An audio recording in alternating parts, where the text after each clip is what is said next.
560 The Answer. Now, from the Signature Bank Studios.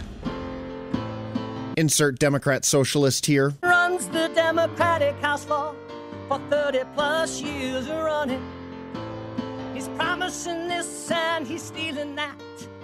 Where can you get that kind of money? He's using your house like his own piggy bank. You ought to know by now. You can pay off your house here in Illinois, but you can never keep up with the taxes. Oh, how it's always been the plan to have a taxpayer pay no down. Sing it, man. Not a matter of if anymore, but when you're moving out. I said, when you're moving out. That music can only mean one thing. Ted Dabrowski, former Georgia Tech grad. Got his own walk-on music. President is Wirepoints. You're right. That is his own walk-on music. Remember when they asked Governor Pritzker during the race, what would your walkout song be? Yeah. He didn't know what the heck anybody was talking about. No. He didn't know that that's what, your walkout song, your baseball player. Yeah. No. And you're in the batting circle first, and then you walk out. No clue. Yeah. Well, it proved that he didn't get the questions beforehand then. Oh, yeah. Well, that's true. Don't take me back to those deep, dark days. Good morning, Ted Dabrowski. How are you? Good morning, Amy. Good morning, John. How are you guys doing? I'm doing well. Well, we've had a week. Jackets. Oh, yeah, go Jackets. Yeah, what year did you graduate, by the way? 1986. So a little bit ago. Just a few days ago. Exactly. Just a few months ago. And what fraternity were you in? I was a Phi Delta. Oh, that's right. Troublemakers. But did you get straight A's like my son did last year? No, your son, you did better with your son than I did. It took me about 3 years before I figured out what to do. Oh, how to study? Then I became a good student eventually. Yeah. Well, it's a maturation process. That's why you go to college, to learn how to organize your time, right? Well, it was a lot cheaper to find my maturity back then because I could spend 3 years trying to do that and not spend a gazillion dollars like it is now. No, it's $80,000 a year or $64,000. I mean, it's absolute ridiculousness.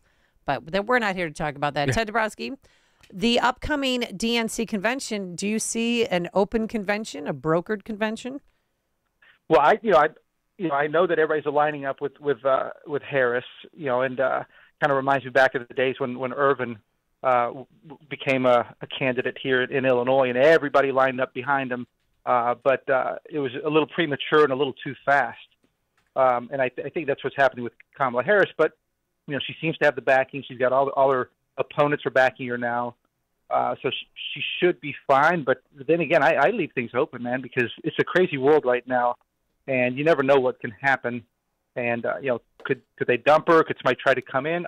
I don't know. But I don't know. I guess it's going to be stable, but I still leave an opening for something crazy to happen, open convention to occur.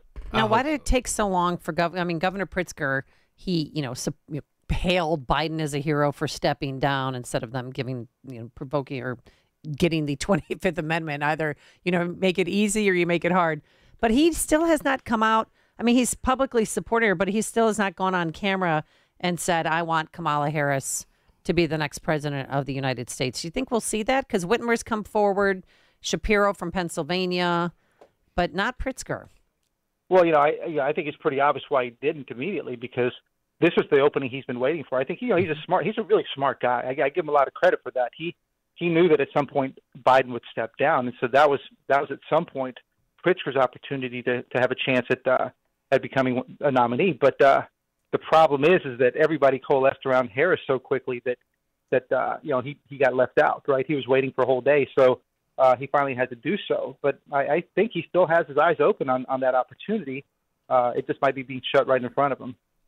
He'd love to be the presidential nominee. Yeah, I want to go something local. State Representative Anthony John DeLuca. He's proposing that J.B. Pritzker redirect $100 million away from the migrant crisis issue to property tax relief. Did I see that number right? In his district, property taxes are anywhere between 26% to 100% over. Is that correct, Ted? Oh yeah. What's amazing? I mean, this is an interesting story only because you have somebody going against the system. If you didn't see it, the tax bills came out in Dixmoor and Phoenix and Harvey and all those South Cook communities, largely black communities. And let me read this off to you. Chicago Heights. Chicago Heights, yeah. So Dixmoor property taxes jumped by 122%. So the average went from 1,000 to 2,000. Wow. Phoenix 107%, and this was in 1 year. Wow. Harvey 1,182%. And I'll tell you this. Look at this one. In Park Forest, they went from 4,500 to 7,000. Oh. This is a median. That's a $2,500 increase. And they're going crazy, saying, "How can you do this to us?" Right. And I'll say this about Anthony John, because every time we see each other, John Anthony, he's always been somebody to go against this party. I mean, there's a number of occasions where Anthony DeLuca has been willing to stand up and say enough of this progressive stuff, because he's not a progressive at all. And I hate to see it, because what's happening in the House and in the Senate, those moderates like him are being challenged by people to their left, and I hope we don't lose him, Ted. Yeah, well, that's exactly what the pressures are. So what's good about this is he's come out, and I like it, right? He says, hey, we should shift this money that's going to migrants. We're spending all this money on migrants, and let's put it to our own people. Now, here's the problem, and this is the only correction I would make, and it's a big correction. I don't want, we don't want to shift money. What we need to do is lower our spending, right? Our property tax.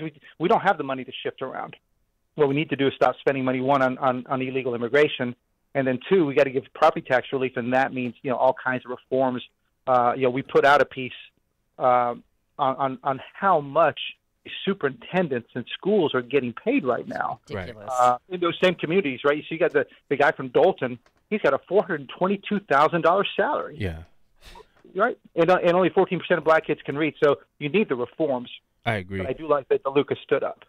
Ted, myself, Dennis Rebeletti, and Jeannie Ives did one night on the RNC coverage, and we were talking about Dennis when he came in, he believes the budget was at like $20 something billion.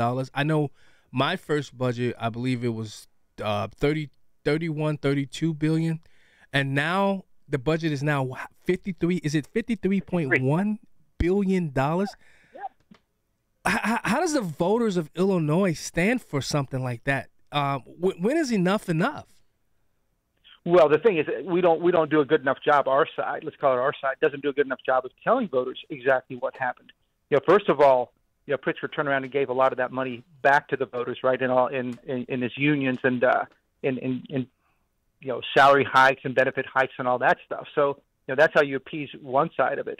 But people just don't really understand. They can't connect the dots between these massive budgets and their own property taxes and income taxes. Mm.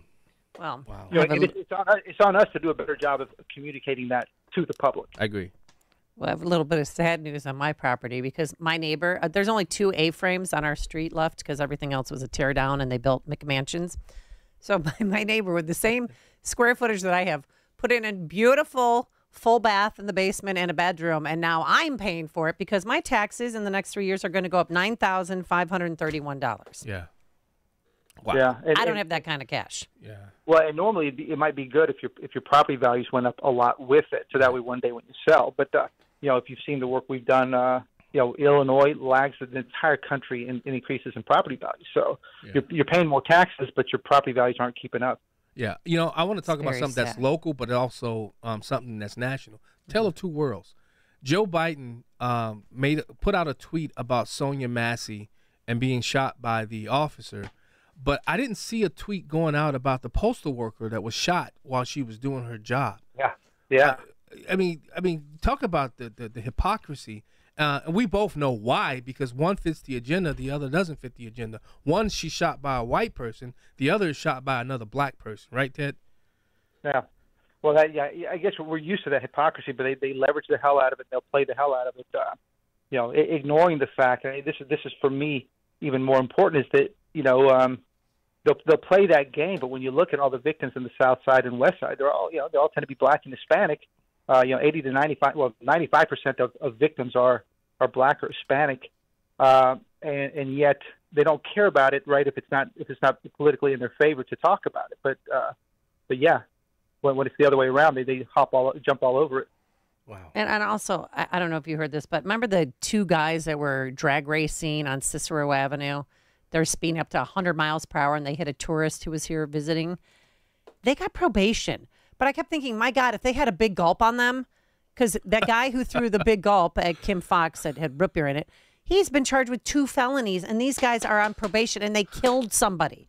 For her ego was just bruised, probably because he didn't know who she was, and he told her, blank, get out of the way. But isn't that a colossal abuse of power? I mean, I don't know what to say to that, right? It's we see it over and over again where these violent people are let go, in the name of equity, in the name of social justice, and that's why I was just saying, and then they turn around and go and kill or maim somebody who's black or Hispanic. It's a circular thing, and yet they make it sound like they're doing some good and so some social justice good, but it's another one of the lies that are perpetrated right now. Hey Ted, I think a lot of people didn't realize that the gas tax went up again on July 1st. Now, I was talking to Jeannie and Dennis about that. Is that in perpetuity? That happens is there an end to the raising of the gas tax? No. Every year now, it's going to go up with inflation. So they put that in there so that they don't have to vote on it every time. What happens now is the motor fuel tax, which is now at 47 cents. It will automatically go up with inflation every year. So at what percent? At what percent? Based upon rate of inflation, consumer price inflation. Okay, So, it'll be the CPI. Yeah. And so Pritzker doubled that tax from 19 to 38 cents when he passed that capital bill back in 2019. And since then, it's gone from 39 cents to 47. Wow. We're actually going to put something out. We calculated the price for Joliet. Thank you. That's my hometown. Oh, that's your home. There you go. Then we'll probably put it out maybe tomorrow. It's $1.04 in taxes, right? So you got a gas bill about $4.20. Yeah.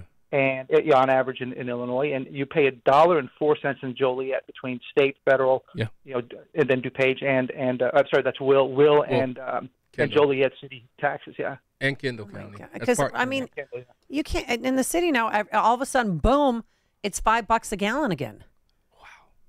Yeah, I mean, I feel sorry for people. I know a lot of people won't fill up there, but if you're stuck, if you're on empty, you have to. Bring back the mean tweets. They're just trying to get us to buy those EVs, which I'm not going to do. Yeah. Well, Trump says he's going to get rid of them. Oh, good. He's going to get rid of the mandate. The mandate, right? Not get rid of the cars. Just let us have a choice. We like to have choices as American citizens. Well, yeah, I think the silver lining of all this crazy change that's going on, in the country, and then of course you had some leadership change in the Republican Party and all that. Yeah. This is a big opportunity. Look at all this stuff we're complaining about. We have to do a better job of making sure that ordinary people understand that, and that's the way we get policy change. But if we can't be persuasive, it's on us. So I think it's a big opportunity, and we shouldn't waste it. We got to provide the answers, Ted. We can't just complain about stuff. We have to provide the solutions to the problems that are there, and we have to do it in a way where people who don't vote for us understand. Exactly. All right, Ted Dabrowski. Oh, go ahead. Sorry about that. President of Wirepoints Inc. So much. Always a pleasure having you on, and thank you so much. Brother. Thank you, guys. Bye-bye. And he joined us on our turnkey.pro answer line. Hear about the big stories of the day, then talk about them right here on Chicago's Morning Answer on AM 560. The Answer. With over 3 decades of serving up streetwise insight and local perspective on Page 2, the voice of John Cass has a home at johncassnews.com.